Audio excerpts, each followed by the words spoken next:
أعوذ بالله من الشيطان الرجيم بسم الله الرحمن الرحيم الحمد لله رب العالمين الصلاة والسلام على رسولنا محمد وعلى آله وأصحابه وأتباعه وسلم.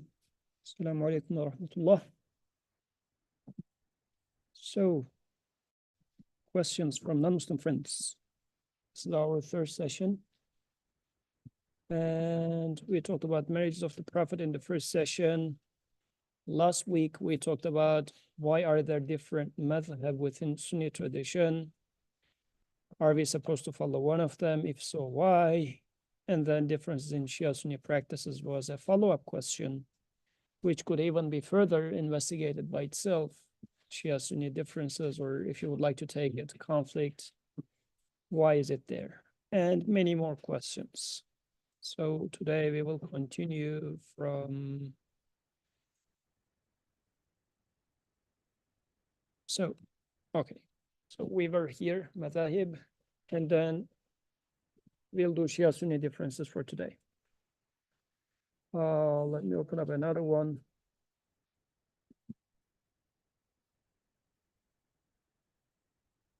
Now let's come to here.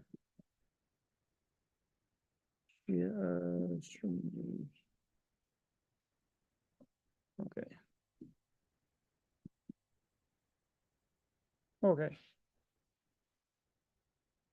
Let's put it there for now. Okay. Is this an interesting topic for you guys or no? Somewhat. Is it? Very interesting. Okay. Anybody coming from a Shia background? Here. 2 people. Okay. Only 2. Okay. You look big. Otherwise, I was going to make a joke. I'm scared. So, and that's good. Alhamdulillah.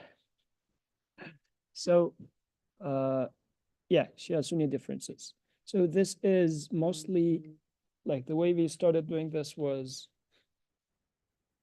friends, like non-Muslim friends questions about Islam. And actually, in the West, let's start from there very quickly. Like especially in the West. Oh, okay, let me start, since it's already a political topic, let's start with a little bit of further politics. So, with the...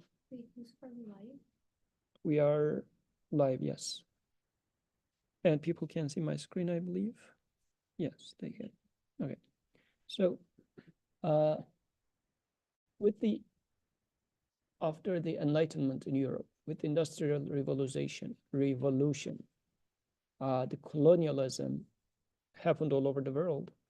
And also those strong powers went into what could be considered as Muslim lands. But they went there in a very smart way.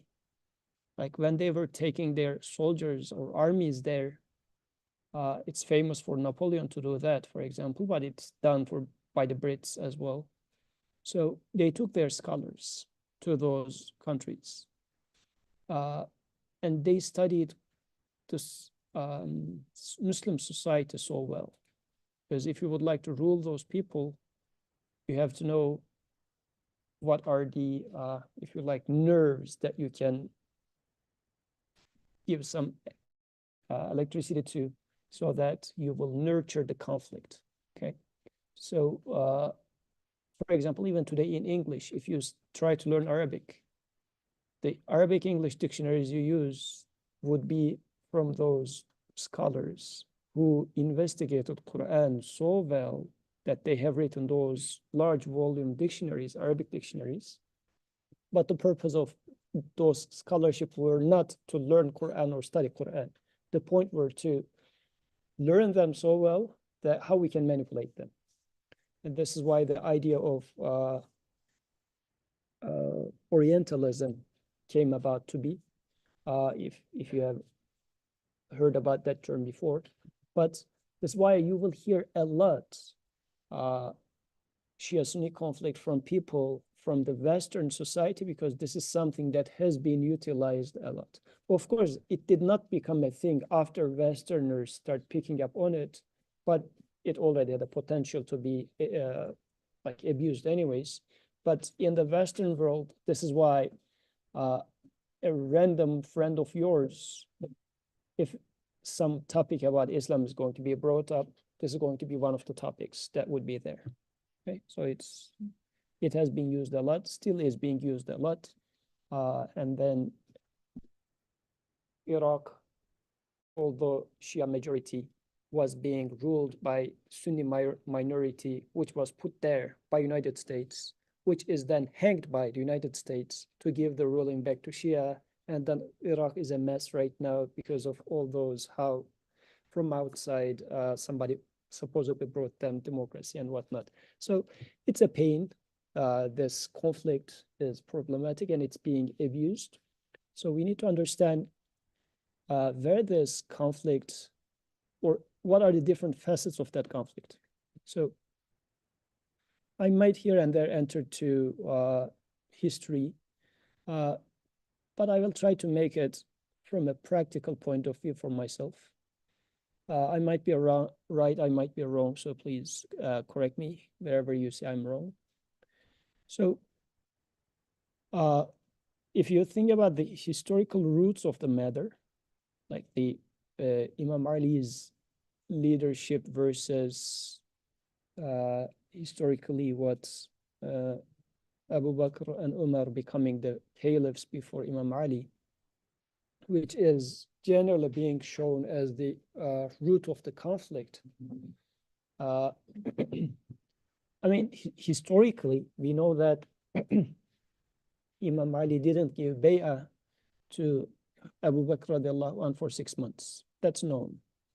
And neither side is denying that. But Imam Ali later confirmed the leadership of Abu Bakr and Umar radiallahu anh, and even has served as their what did I say? Minister. This is where the distinction is happening. So within the Shia tradition, it's being considered as he was just making what was the word? English and Turkish is mixing in my head right now. So taqiyya. So Imam Ali were not agreeing with their leadership, but just hiding himself just because the circumstances were not well and whatnot. So this is the perspective from there. But if you think about it, it's being a little depicting Imam Ali in a way that he wouldn't be. So this is the issue, like serving to someone that you do not, I mean, somebody as courageous, as knowledgeable as Imam Ali. So that part of it is getting a little murky. But apart from that, let's have the discussion in a more relevant basis for us rather than discussing the history of it. Is this a matter of a political split, or is this a matter of a religion-related split? Because within both Sunni side and Shia side, there are those who take it as a political split, and there are those who are religiously supporting the topic. And I'm not distinguishing this as Shias are like that, Sunnis are not, and vice versa. The same happens in both sides. What I mean by political supporters. And what I say might be disturbing, but it better be disturbing to us. Let me start with nationalism. We are proud of our nations, right? Which is a problematic thing. Like if you are, like, it's part of, let's say, Turkish code, I would say, to say that, oh, Turks are the best. And we are proud of our nation, our history and whatnot, to the extent that saying that all the rest of the countries suck, but we are the best, right? There is this notion of superiority. If you're feeling something similar for, I don't know, Pakistan, Lebanon, Syria, wherever you're coming from, if this pride is there, there is some problem with that feeling. But the same thing is happening with Sunni versus Shia as well. Like defining yourself politically and then saying that we are better, they are worse. Why? Just because just because we are.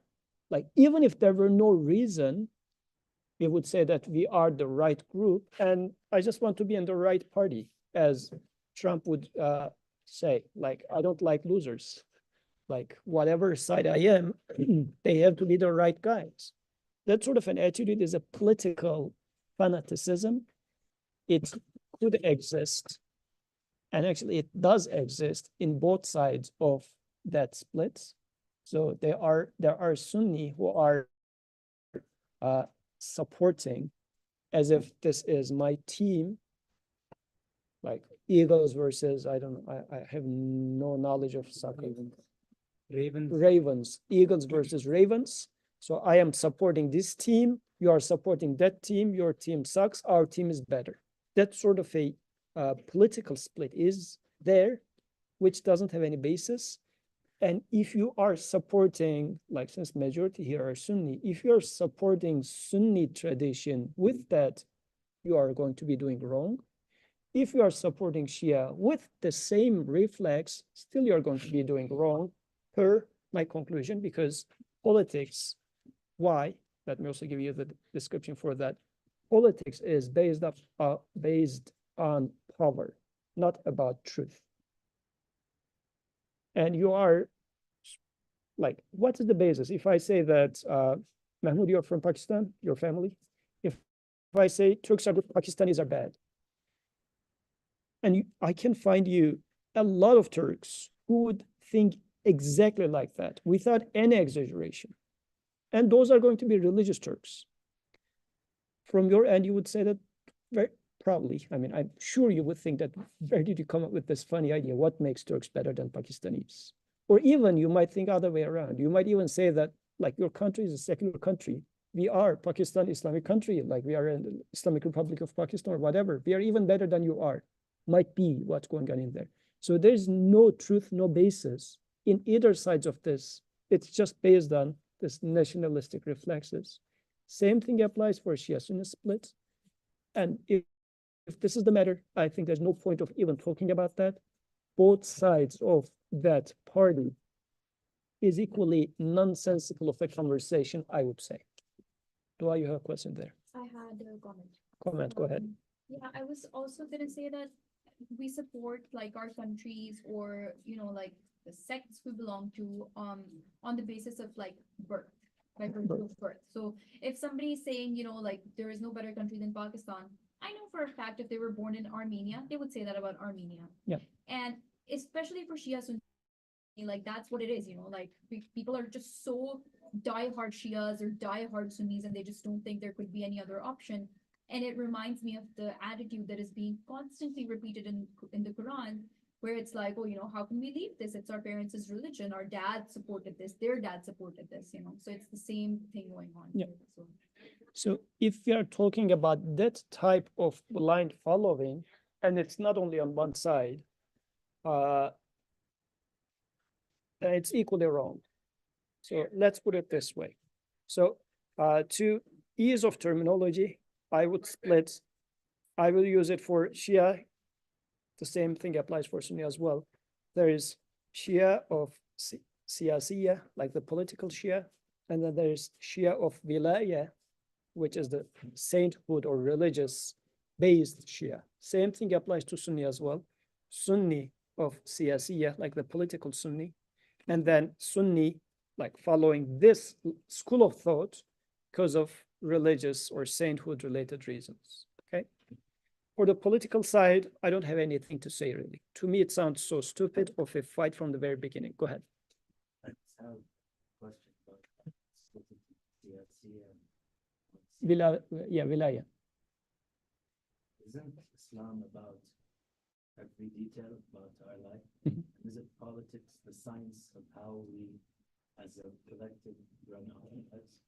So how can you split being politics and Islam very different? How can you split them? Okay, I mean, that's a good question. So when I say political split, what I mean is that split happened because of political fights. That split didn't happen because of truth. It was a split because of power struggle. Because if we go back to where it started, like Imam Ali was okay with Abu Bakr and Umar being Khalifa with the testimony that he acted as their minister. I mean, unless we assume that Imam Ali was a like dishonest or lacking self-integrity and just pretending, you have to say that this person, and we cannot say such a thing for Imam Ali, so such a person agreed their exemplary ruling or superiority in ruling, that's why he were their ministers, then Imam Ali ruled when his time came. But when it comes to what happened after Imam Ali, like the distinction, let's now talk about history a little bit there. Imam Ali had fights with Muawiyah, radiallahu anhu, I would say, then with Yazid, no, Imam Ali had with Muawiyah. Then Yazid has fight with Imam Hassan and Hussein. Okay, so we need to think about those splits. What happened in there? And also Imam Ali had a prior war with Aisha radiallahu anha. Let's talk about these three wars for the political part of what happened in Imam Ali's time. Okay, so Imam Ali's war with Aisha radiallahu anha was a matter of dispute of justice. What is that? Osman radiallahu anh was murdered, and people are expecting the justice to be delivered. Okay, but the killing of Osman radiallahu anh was a mob killing. So we don't know who killed him. A group of people killed him. The group is known, like coming from a certain place, stayed in Medina, made a siege of Osman radiallahu anh's home, murdered him, and they left. So certain Sahaba in Medina says, those people needs to be punished. But Imam Ali says, I cannot punish someone unless I know for sure we're part of that murder. Like I cannot go ahead and kill all the people in that group. And even that group got dispersed. They went away. So Imam Ali says, we have to investigate. Yeah. From what I know, I don't think the murderers left, but rather like they sort of like asked Imam Ali to take the like Khilafat. And from Imam Ali's perspective, like he saw Medina or like, you know, like the Caliphate like falling into chaos. So from his perspective, he was like, okay, you know, I'm going to like take the Caliphate. But from other people's perspective, like Hazrat Aisha or Hazrat Talha and Zubair, I believe, Yeah. they thought, you know, like you are taking the Caliphate on because these people are telling you to, so you must be with them. So I think that was the intention. So, but the issue in there is a distinction between justice, because Imam Ali's idea of justice is that only the one who is who did the wrong needs to be punished.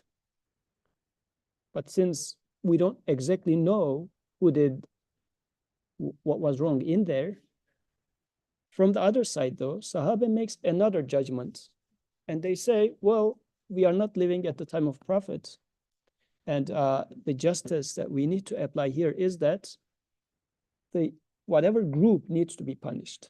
Okay, so the technical term for that is Imam Ali is supporting the idea that adalat mahza, the absolute justice needs to be fulfilled, and then Aisha, Zubair, and Talha radiallahu anhum is saying that we need to go with adala idafiyya, the relative justice, because we are not able to fulfill the absolute justice, yet we cannot let them go. So in the absence of applying absolute justice, we will have to fall down to this relative justice. Imam Ali says, no, this is injustice. Let me give you an example for that. The idea is, if we have Mahmoud as the criminal in this room, and we know that he, let's say, he did something wrong, but maybe exactly we are not able to identify who Mahmoud is. But we know that the murder is somewhere in here, okay? So somebody from outside is saying that, well, since I cannot pinpoint who Mahmoud is or who the bad guy in this room is, I'm going to punish them all. Imam Ali's justice is saying that unless I know who that person is, I cannot do anything. But we said that, well, let's say we are hiding the guy and whatnot. But still, hiding, if I am hiding the guy, still, I'm not the murderer. My punishment would be different than the punishment of murder. I'm just hiding the guy, let's say. So you cannot simply go ahead and apply the same punishment to all. But the other side, like Aisha anha, Zubair and Talha, they are saying that, well, the type of justice we can only apply at this moment is this type of a justice. This is why that war between Imam Ali and Aisha, Zubair and Talha was a war about a decision of how to interpret law. It's not a power struggle. It's a problem about how to interpret the law. And so it's a war of ijtihad, technically speaking. So one side says this is how we can apply the law at this moment. The other side says, no, this is how it's supposed to be applied. And Imam Ali's decision in here is, as far as I understand, and the scholars that I follow, is more accurate. And Prophet's narrations also are along these lines, because there are narrations which says to Aisha radiallahu anha, to his wives, Prophet said, there's going to be a conflict after me. I don't know whichever of you is going to be in that conflict. In another narration, to Imam Ali, Rasulullah says, if there happens any conflict between you and Aisha, treat her well. So it looks like Prophet were also mentioned about where the conflict is going to start from. But the support of Messenger in that conflict seems to be, as far as I understand, at the side of Imam Ali. But yet, this is why Sunni side had been careful. I'm scholarly. I'm not talking about the political power struggle, but the scholars had been very careful, saying that in that war between two armies of Sahaba, do not say much words, because the one who kills and the one who killed are both Sahaba and Shaheed. So do not make it like a matter of a gossip. This is the stand being taken in there. But among the three conflicts, this one is a conflict of law, how to interpret the law. But the other two conflicts are going to become where the political split will happen. This is a split about how to interpret law, and this is a sacred split. Like both sides made ijtihad. One made a more correct ijtihad than the other, but still, when making ijtihad, if you make a right decision, you take two sawab, two reward. If you make a wrong decision, but still your intention is to make ijtihad, you take one reward. This is how ijtihad is. So this is why in this side, the conflict is not something that we can take matter of gossip from. Okay, so this is why I would say leave it aside. This is one conflict, but things will start getting more interesting in the sense of how it is getting dirty as we get into second and more so in the third conflict. Adir, you had something there. Yeah, I have a question. Like, since we were on the topic of Hadith and Sunnah as well, you mentioned some sayings of the Prophet, like he had warned them. How would you take such things? Like, how can you say like the Prophet knew about the future or anything like that? If those are from the Creator, then wouldn't those be in the Quran? Maybe like, and if like, because we, from what I understand, he is a human being. Yeah. So how could you like predict the future? You can say it. No, you That's what I'm cannot. saying. But Prophet mentions things that is not within Quran too. So revelation to the messenger is not only consisting of Quran. So like, for example, there are hadith Qudsi. So this is a separate type of hadith literature. So everything that Prophet receives has not become part of Quran.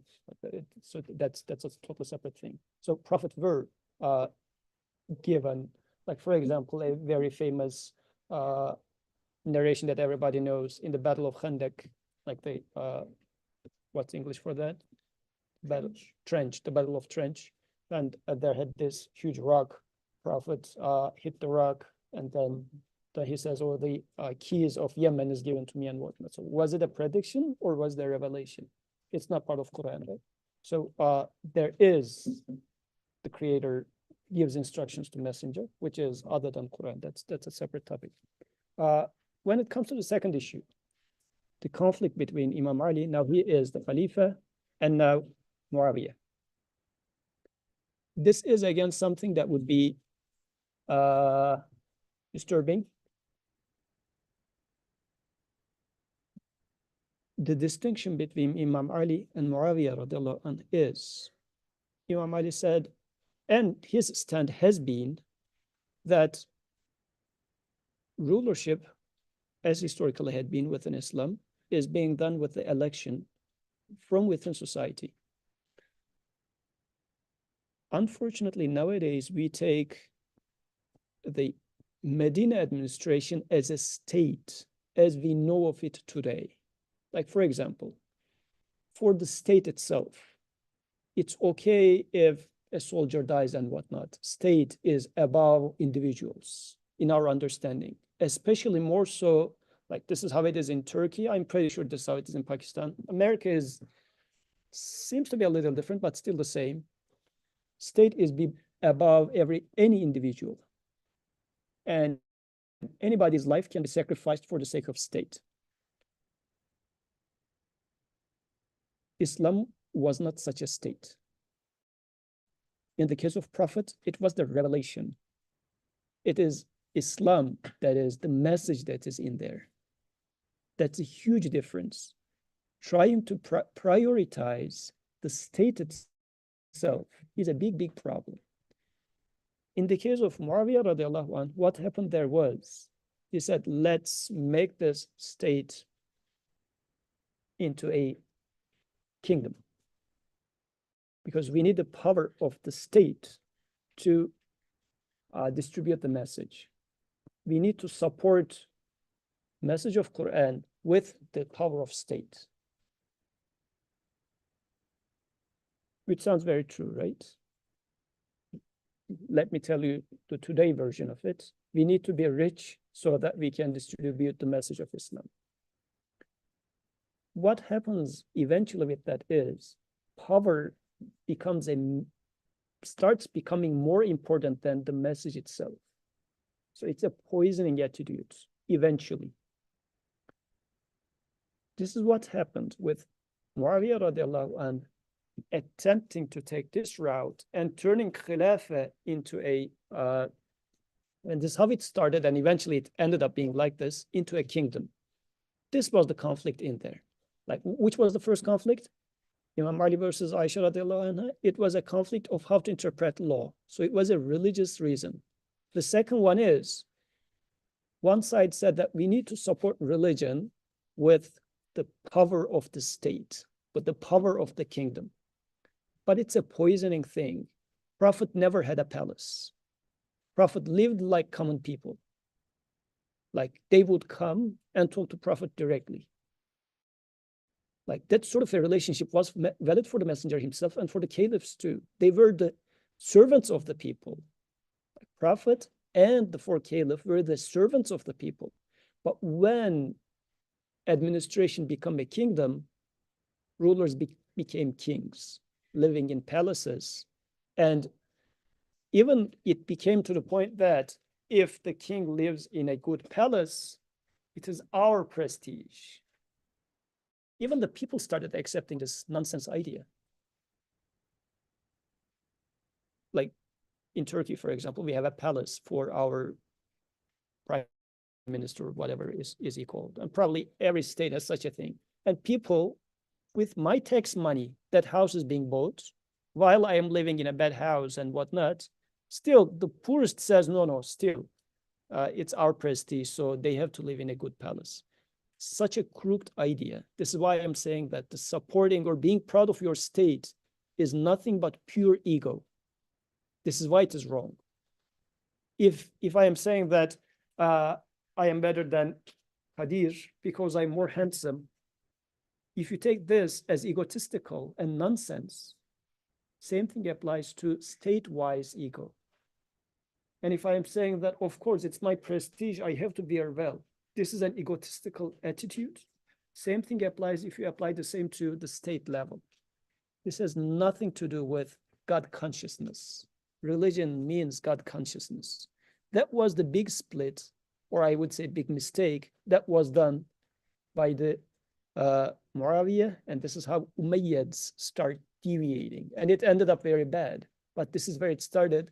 But that conflict, this is where I will take it to political Sunni. In order to protect that decision, like Turks, for example, had been kings for like Khalifa and king for so many years, right? Criticizing kingdom is a huge crime in the eyes of many people in Turkey, and even religious people. What's wrong with kingdom, they would say. Like, are you guys okay with kingdom, for example? What kind of kingdom? A kingdom, monarchy, yeah. What's special with those guys, right? And why are they sitting there in this luxury life? And maybe I am better fitting the position than this son of, let's say, okay, the current one is okay, let's assume for whatever country you're living. How come his son is going to become the next? It doesn't make any sense. Who gave them this right? It became the norm. But to protect, and this is where it started becoming the norm.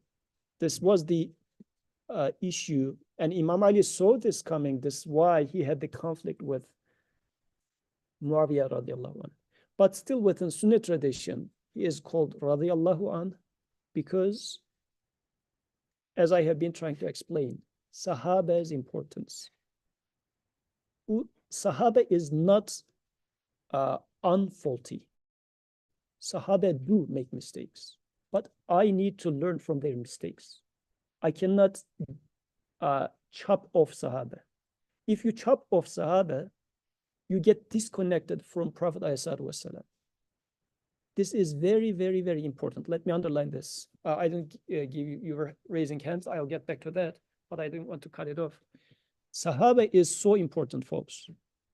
If you see a comment like, oh, Muhammad was the best of the people, he was so nice, but the people at his time didn't understand him well. If you hear a comment like this from a non-Muslim, you should get alert. Because apparently it sounds very positive, right? Appreciating our prophet, saying that, oh, he's such a good person and whatnot. But if somebody is saying that he was so good, but his companions didn't understand him, this is such a cunning attitude. By chopping off the messenger, by chopping off the Sahaba, we are cut off. Because we learn about Prophet through Sahaba. We have to be extremely careful about Sahaba for this reason. This is why within Sunni tradition, they would pay extra attention to preserve Muawiyah. Yet, some people will go overboard and even legitimize kingdom, which is nonsense. Yes, you were having a question, John. No, I was having a discussion with a friend about whether about dictatorship versus democracy. I personally think that democracy like the best way to go on because, and he mentioned some things about how Islam supports dictatorship rather than democracy, and he mentioned some ayats like وما كان للمؤمن ولا مؤمنة إذا قضى الله ورسوله أمرا أن يكون لهم الخيرة من أمرهم. And then he also mentioned the one of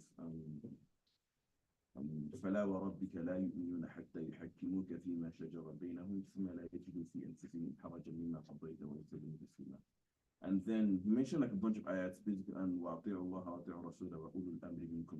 Basically like you shouldn't like have an opinion when you're told to do something, right? But these verses do not say that though. None of them says that. So. Did he explain that? So, for example, the last one that you said, obey God, obey messenger, and ulil amri minkum, right? Rulers, or not even ruler, ulul amr means the one who is going to be the job, like ulul amr, ruler, but ruler is in the sense of servant. not the king, servants. They are the ones. That's why Prophet ﷺ would say, Sayyidul Qawmi Hadimuhum. The leader of a qawm, a community, is their servant. And you know, when this, I'll get back to the verse, but the environment that this narration is happening, a messenger comes from Byzantine to Medina, because they heard that something is happening in Medina, right? He comes into the place and he cannot figure out which one is Muhammad, alayhi salatu wasalam.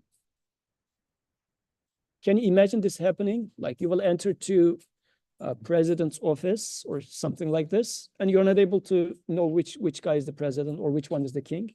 He comes into masjid and says, who is Muhammad? And at that time, Prophet is serving milk to his Sahabi. This when Prophet says, Sayyidul Qawmi Hadimuhum, the leader of a group is the one who serves them, to both indicate that I am the one you're looking for as I am serving them, but also telling us what a ruler is supposed to be. A ruler is the one who is serving them. In today's society, a ruler is the one who holds power and abuses it. That's not the case. For the verse you say, Ulil amri minkum, somebody from among you, not from high. Like the ruler is being someone from within you. Which king is from within us? Like, have you seen any king who is not coming from this privileged family or lineage or whatever?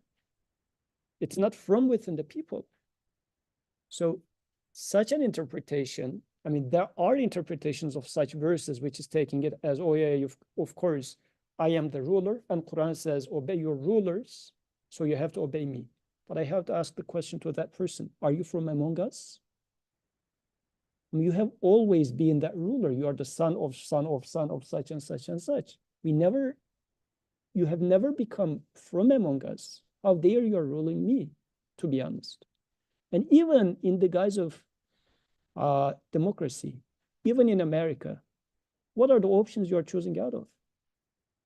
Still rich families and a certain number of political families that keeps ruling the country. Yes, so far democracy seems to be whatever is getting closer to, at least apparently better than what kingdom is.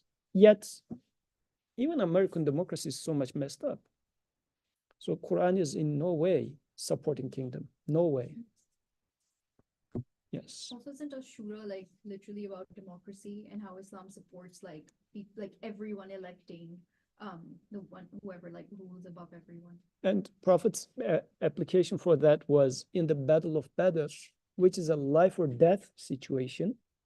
Despite Prophet's opinion being to make a city defense, majority of Sahaba wanted to have the battle in the battlefield, and the battle was lost. Yet Quran says, be soft with them. Do not be angry with them. Like, what sort of a rulership is that? Unearthed. Have you ever seen such a thing before? So if somebody brings up, cherry picks a few verses and says, well, this is what Quran says, so we have to pause there and say, is this what really Quran is saying so? Because if I just cherry pick another verse and saying that, I mean, toy example, but yadullahi fawqa aydihim, God's hand is over their hand. Or Quran says God has a hand, and it's even on their hand. What does Quran say? What is the purpose of Quran? So understanding all these, we cannot really take it on that superficial level. So I would say your friend in there was just not knowing what Quran is for, where it is coming from, taking it in a certain way, which is far from how it was manifest in Prophet's life, how it was manifest right after Prophet, but it started going off track. I agree with that, because with Umayyad, Sultanate became the norm, like the kingdom became the norm, and some scholarly people kept supporting this. Not all, like for example, Ahmed ibn Hanbal or Abu Hanifa, why were they having their lives in the dungeons? they were going against those kings and saying that what you're doing is wrong. But there are also other scholars who are getting paid by the king. So there are enough different narratives. Now it's your responsibility and my responsibility to choose those narratives, because it was one of the questions actually, why Quran can be interpreted in so many different ways. This was one of the questions. Which interpretation is the right interpretation? How am I going to know that? Put some effort in there. But definitely there is a wrong interpretation of Quran that we should be alerted about. And the example that you gave, for example, your friend gave, I mean, it doesn't match with Prophet's life. So it doesn't make any sense. So definitely this verse cannot be understood as such. And even in the case of, very famously, I mean, many of such narrations are mentioned for Umar radiallahu anh. He makes a judgment during khutbah. And even, I guess, the archetype example for that is a Sahaba comes and says to Prophet, they are like the ladies are increasing their mehr too high, and we are not able to allow. We are not having the opportunity to marry. So in the khutbah, Umar radiallahu anh goes and says, like, believers, I mean, don't do that. It's like you're eventually causing fitna. You shouldn't be doing this. Then a lady, right at the spot, says, Umar, I heard Rasulullah saying such and such. Who are you putting your opinion about his? And Umar says, did he said so? Umar erred, like made a mistake. The woman said the right. This is a ruler. She didn't obey. We heard and we obeyed. She just said, you are doing wrong. And that's what I heard from Messenger. That's end of the deal. So this verse can never be understood as such in the light of how it was understood by the Messenger himself and his first order students. We have that information. That's why I say Sahaba is so important. We cannot chop off Sahaba. This is a very common way to attack this religion, by chopping off Sahaba. Whomever is that Sahaba, like Sahaba is not mistake-free, error-free. There are mistakes, there are errors, but chopping of Sahaba is a huge, huge crime, because now you are really chopping off the branch that you are sitting on top of. You're killing yourself. You are making yourself disconnected from the messenger. This is why I'm trying to be careful with when I talk about Aisha, Zubair, Talha, Imam Ali, Muawiyah. Like, these are important people. Radiallahu anhum ajma'in. May Allah be pleased with all of them. There had been mistakes here and there. I'm no one any close to their quality. None of them. Still, when I see a problem, though, I should be able to say that it was a big mistake to convert Khilafah into kingdom. I mean, the man who did this was among Sahaba, but this was a wrong judgment. I do not support this judgment.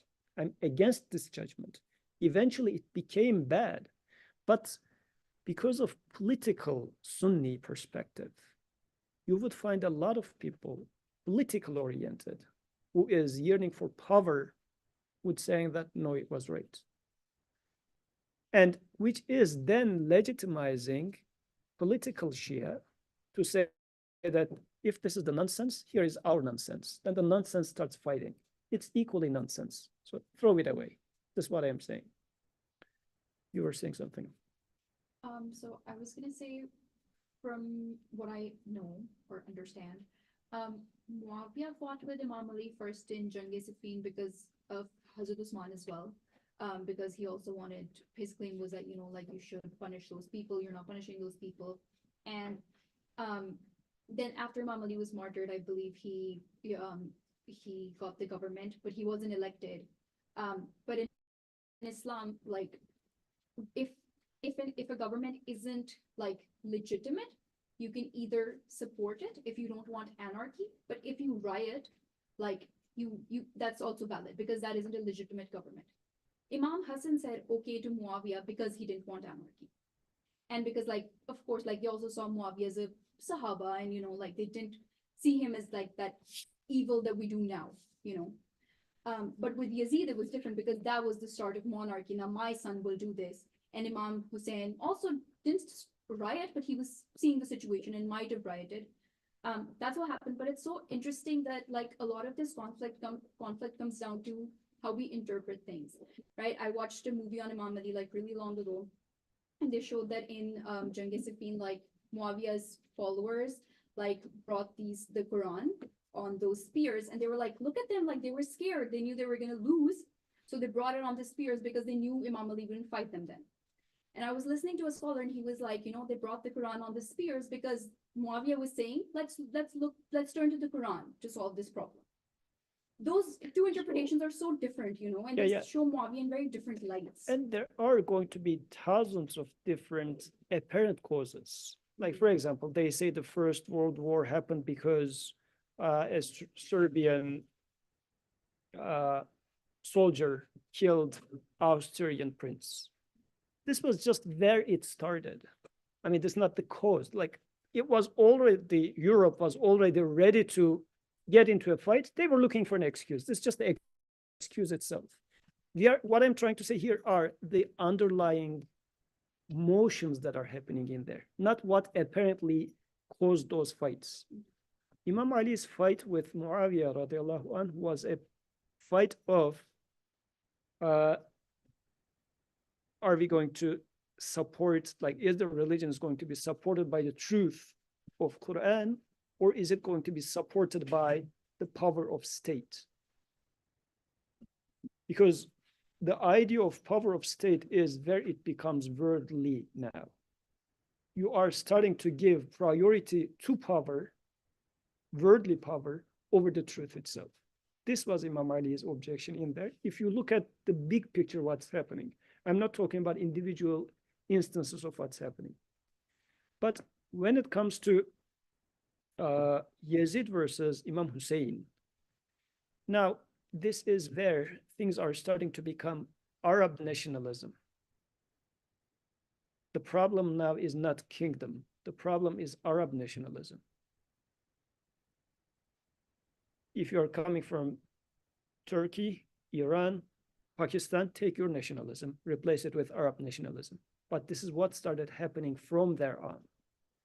The idea was, let's support Islam with nationalism. Let me give you an example from Turkey, since this is the climate that I'm most familiar with. Like in 60s, late 60s, Soviet Union is there, right? And Turkey is a secular country, but Soviet Union is declaring, by its existence, communism is declaring a war against religion, okay? So God and whatever, no mention of it within a communist society, as it is the case in China, for example, right now. So in Turkey, there were student groups which were communists, and then there's another group which are nationalists. Nationalists are fighting communists because nationalists are fascist and they are statist. They are saying that state power, Turks are best and whatnot. Communists are saying that this is nonsense. It's the community and the people and whatnot. In Turkey, there's an illusion that those nationalists, if they died, they would become martyrs. They were not fighting for Islam at all. But since they were against the communists, which are nihilists and whatnot, in Turkey, being a nationalist is being considered religious. And the truth cannot be further away than this. Because nationalism means what? Unity for a nation. Yeah, I right? think like to get people with patriotism, I think like I feel like nationalism is like on the rising in the country. It's like saying Nigeria is better than the world. Yeah. Like, something like that. But patriotism is just I love Nigeria. Why? It doesn't mean Why do you love Nigeria? because we almost won the AFCON. So that's but it's like saying I love Nigeria, or like, but it doesn't mean like Moroccans are terrible. Something like that. They're not as good. I mean, like, yeah, I think like I don't think there's anything wrong with patriotism, like to love your country and to want to do everything for for your country, right? So I feel like I would say still it's a murky territory. It's not as clear. Why? What is it that ties you together? Let me give you an example. At the time of Prophet, what was it that the Prophet came to demolish? Tribalism. Tribalism. They were proud of their tribes and they were loving their tribes. It's really hard to distinguish the two. Yes, of course, you will love your parents and whatnot, right?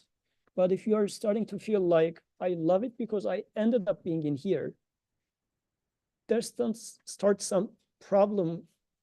I mean, it's a dangerous territory. If you are not vigilant about it,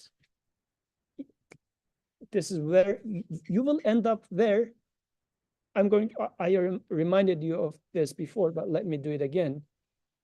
What did Satan say to Adam? You created him out of clay and me out of fire.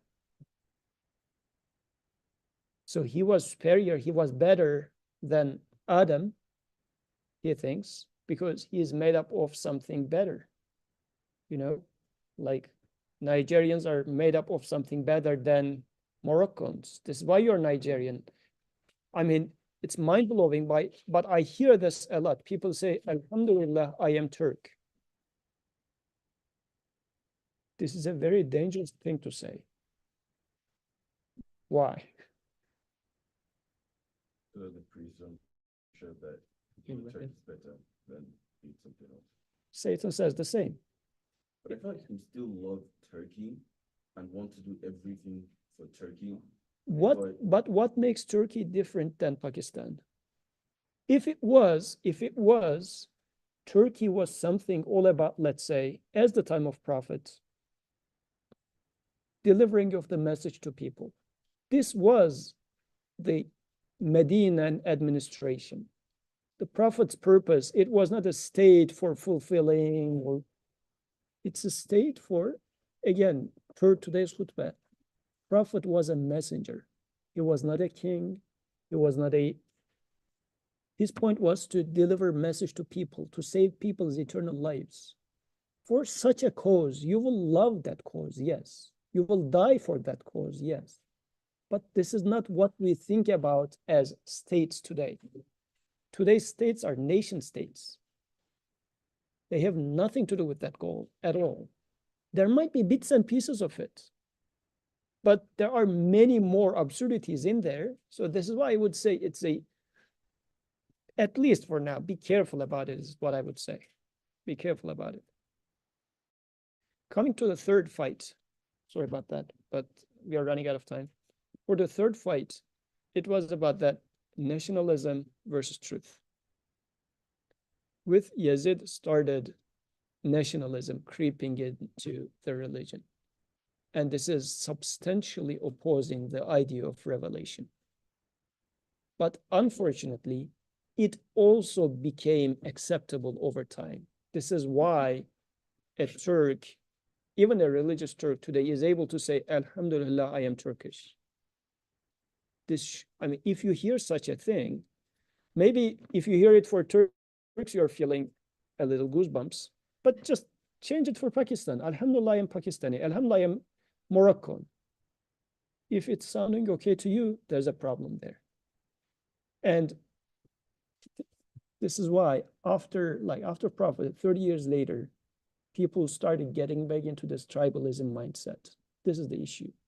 And this is where now I'm going to criticize political Sunni, apply the same to political Shia as well. Because on the other side, the same thing happens too. Especially with the Persian influence, it became like, since the Persian ego was hurt by Umar radiallahu anh, by their kingdom being demolished, it came under the guise of Imam Ali's support because of the conflict in there.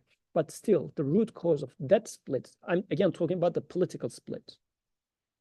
So nationalism is there. So, and Imam Hussein's fight was against this. So that nationalist attitude was being the cause of fight. One could argue that no, he was intending to become the Khalifa. This is why the war happened and whatnot. These are the apparent causes. But what's happening under the hood is those ideologies are fighting with each other. So this is, I mean, the scholars that I follow, and this perspective makes sense to me. These are the causes of the conflicts in there. And now come back to yourself. I mean, what's the point of discussing those problems if I'm not going to take lessons from myself, right? Where am I in terms of my understanding of justice? Do I think about the justice as Imam Ali was thinking, or do I think about justice as Aisha Zubair Talha radiallahu anhum is thinking? Come to the conflict between Imam Ali and Muawiyah. Do I think like the state power, the materialist power, is going to support religion? Is this my worldview? Or no, we are going to take the power from guidance of revelation and prophetic practice. This is our treasure. It's not the worldly power it's going to put.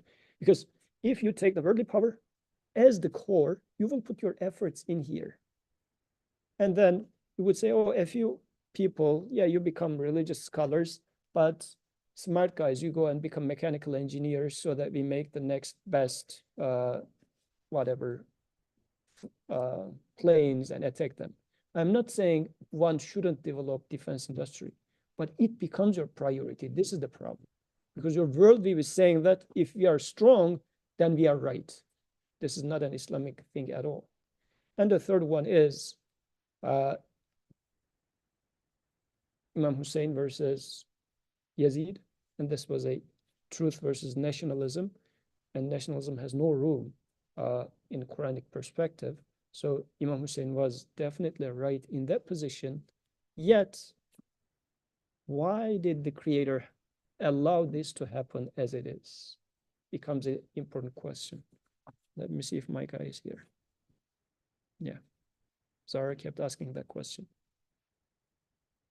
Because it happened that historically, Ahlul Bayt became under oppression for the next several centuries, both under Umayyad rule and under Abbasid ruling,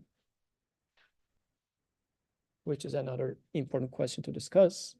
But I can see two things in there. The first one is, and this is what Imam Hassan observed, the society is willing to follow power. So be it. If the people do not want to be ruled in the way that Imam Ali was suggesting, because Imam Hassan had been Khalifa for 6 months, but he said, if majority of the people want to follow Muawiyah and the kingdom ideology, he left, like Imam Hussein left Khilafah to Muawiyah. And it was a rightful decision, because from among people, now the people are thinking like Muawiyah, so they need to be ruled by Muawiyah, per Quran's perspective. So in this sense, what Imam Hassan did was very Quranic. And Imam Hussein, he was saying that, no, I'm going to be going against this injustice, again, on the basis of Quran. He is now fighting for justice, but then nationalism comes and crushes him. So I mean, Allah never makes injustice. If we do not deserve a just ruler, we will not be given a just ruler. So this is why, go and check yourself, fix yourself. And all these Shia-Sunni, in its core, split. What lesson do I take from that? What do I understand from justice? What do I understand from the power versus truth? What do I understand in terms of nationalism? The same problem is alive today in our societies from top to bottom. It's in there in predominantly Sunni countries. It is there in predominantly Shia countries. The problem is all over the place. But if you are on one camp, you are saying that, oh, Sunni is right, because you find yourself in there politically defending. If you're on the other side, you say you're politically defending. There's this other half of the split, which is wilaya. Walaikum assalam. Wilaya. I am supporting this. I'm supporting this not for the political affiliation reasons, but more so because of, uh, let's say, the personal qualities of Imam Ali, which is another issue which would be studied separately. But I think that much should suffice for our conversation here. Like Shia Wilaya, what does that mean? You had a question. Would you like to say that? No. If I was skipping it? Huh? Shia-Sunni. I mean, we can talk about that, but I think it might be sufficient, or I don't know if people would be interested in that. You sure have like he raised the question about Islam is about the way of life, and that includes government and politics as well. Like there's law in Islam, like the Sharia law, and we can't implement Sharia law without the power of the state. So in a way, Islam needs a state idea to function. Like for example, if someone, I don't know, drank alcohol and Sharia punishment is I think 18 strips of cocaine. I can't just, okay, I see you drinking alcohol, I'm going to give you 80 strips. You have to go to your courts, and there has to be like a process for that. And for that to happen effectively, we need a state. So yes, you're right. That's why I made a distinction saying it administration, not as a state. Because today, our idea of state is a individual, as if an individual that needs to be held alive. If the people are unhappy, if the people are going in a certain way, but still you're saying, no, no, no, we have to preserve state. Well, state is for us, not us for the state, right? That would be the case. But this is not the idea. Like in Pakistanis have recently have a election, I guess. I was hearing it from my Pakistani friends. So the idea of no, we have a preconceived idea of that state. Certain people have this idea, and they would like to preserve that state. And if it is that Mahmoud is causing us trouble to protect this idea of state, it's okay that Mahmoud can die.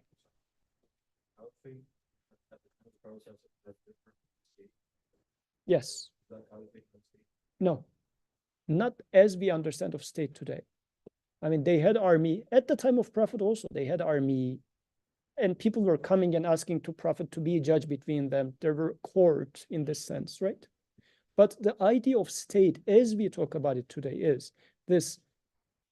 Things like security of the state does not like it doesn't really like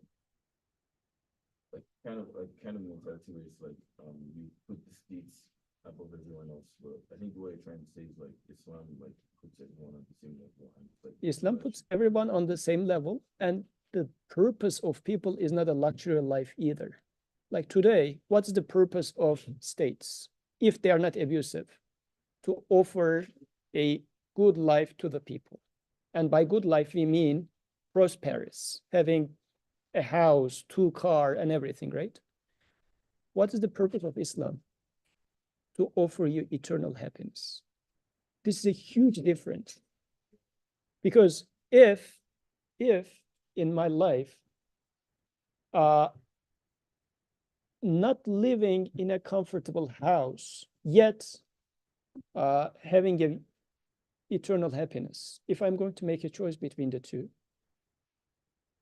if I have to make a choice between the two, if the system you're in is prioritizing comfortable life, it's going to be in the expense of sacrificing afterlife. The idea of state, as we think about it today, is prioritizing at best, worldly life too. This is why when we talk about state, do not label Prophet's administration with the same word. Because like Turkey is a state, but it's a nationalistic state. It has nothing to do with Prophet's administration. Yeah. A lot of people say that Darul Khilafah was ended in World War I with the Ottoman Empire was ended, but the Ottoman Empire wasn't part of the Khilafah. Not in the sense of Khilafah we will understand with the fourth Khalifa. In fact, Khilafah ended with the proper meaning of Khilafah after Imam Hussein, Hassan. Because it became kingdom, it's not Khilafah anymore. Title-wise, it was Khilafah, but it was no Khilafah as we learned about Khilafah with the previous examples. It has no similarity with them, other than rulers being Muslim. And even there had been Khalifa which were drunk. Historically, we know that it happened both in Umayyad, Abbasid, Ottoman. Khalifas who themselves were drunk. So would you call it a Khalifa? Nonsense.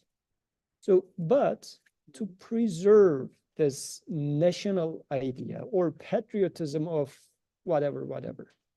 I mean, it's so messed up, man. So messed up. Yeah, quick question. Where like talking about nationalism, it's not right. It's about prioritizing the state. But taking examples like Pakistan, Afghanistan, these are the states which are made in the name of Islam. Like the main concept is surrounding the teachings of Islam, rules, Sharia. State is about administration. But when there's other, let's say, other people trying to destroy the country, say for example the Taliban, they go for Islam, and when you're coming to destroy their country, which is their identity as Islam, and they want to protect it, they will sacrifice their life to protect this space they're in, which we call the state, which is more like administration. So sacrificing that, you're sacrificing the individuals to protect the state, which is your identity for Islam, a place where you can practice freely and all. So that's not necessarily nationalism, but at the same time, you're protecting your religion, because if you don't have the space, you don't have the freedom to practice your religion. You can't promote your religion. Yes. How do So, you feel about that? like, you can be a Turkish nationalist, right? Can you be a Muslim nationalist too? I think you can. Like, if I am saying that Qadir is identifying himself as Muslim, and he is better because he is like that. Like, Turk is what? You are born into a certain family, and you say, I am Turk. And I say Turks are better than Greeks. Like, my question is not about being better or not. What I'm asking is like, What I'm trying to say with that sacrificing is, life for what I'm trying to say with that is, an identity built around Muslim name might not necessarily be any different than an identity built around being a Turkish. What do we mean by Muslim? Do we submit to truth? Or I was born into a Muslim family, hence I am Muslim, and now I am dying for that identity. Does this make a difference? So somebody might be claiming that, oh, I do this in the name of God, in the name of religion. We need to look if it is the case. I cannot buy that person's word for that. Of course, nobody would say that I do it for my, like Trump is the best, right? Do you agree with him? Questionable. But if you ask him, he would be the most probably, according to himself, pious person on earth. So I wouldn't buy those countries' self-proclaimed Islamic states, because you look at the behavior and you don't see much of Islam there either. I mean, yeah, they might be wearing kufis and whatnot, or a Muslim attire. As I said, there had been Khalifas also in Ottoman Empire who themselves were drunk. I mean, this guy is Khalifa, like the Imam of Ummah, supposedly. But the guy is messed up. So what do I say with that? So individually, I need to question. But again, start with yourself. If this is what we deserve, this is what we get. The Creator makes us get ruled by whomever I am. Like, we are being ruled by people similar to us. So I need to change. This is why such topics, yeah, they're political, they're exciting and whatnot. But The global studies class. oh, was it? Yeah, a little bit. So who am I? This is what matters. Otherwise, we'll just keep talking, and Sunnis would blame Shia, Shia will blame Sunni, and we'll go nowhere, and we'll kill each other and whatnot. That's not the point. See the root cause of those major issues, and see how much of it you have yourself, Because if you were there, you would be part of the problem. This is what it means. Final question. Okay. Just to play the devil, what's the problem with saying I'm a Sunni, right? Like you're just saying, hey, I'm following the Sunnah of the Prophet. Is that bad? I mean, following the practice of Prophet is good. Alhamdulillah. Yeah, we But should. So should we say I'm Sunni?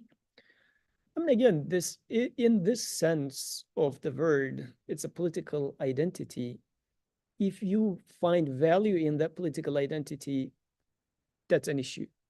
But for identification purposes of like, I'm coming from Turkey, yes. I mean, if you ask me where are you from, I would say Turkey. Do I give a penny of a value to that identity? No, I don't care. But for identification purposes, I would just say it that much. But other than that, if you're truly talking about practicing of Sunnah, because Shia saying that we are the Ahlul Sunnah, I mean, they are not saying that we are following somebody else. We are Ahlul Sunnah. So following of the Prophet is what I have to do, I'm expected to do, and I need to do. I'll do that. In this sense, I am Ahlul Sunnah. I am a practicer of Sunnah as much as what I understood from Sunnah. And a Shia person would say the same thing. Actually, I have seen, I have gone to a Shia sister's wedding here. And for the first time, the second time, I have been to a Shia masjid in the States. And there was, like, we were looking at the library, and there was a book, and the title of the book was Shia is the actual Ahlul Sunnah. What do you say with that, right? And Shia tradition has its own hadith narrations and everything, and then they do follow those hadith for the purpose of following Prophet. So this is why the political aspect of things, I mean, this is why I try to make that distinction. When it comes to the political side, we have nothing to do with that, other than taking lessons from that for ourselves.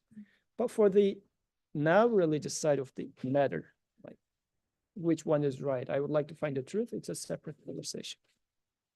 You had a question, you're getting excited, but let me close this.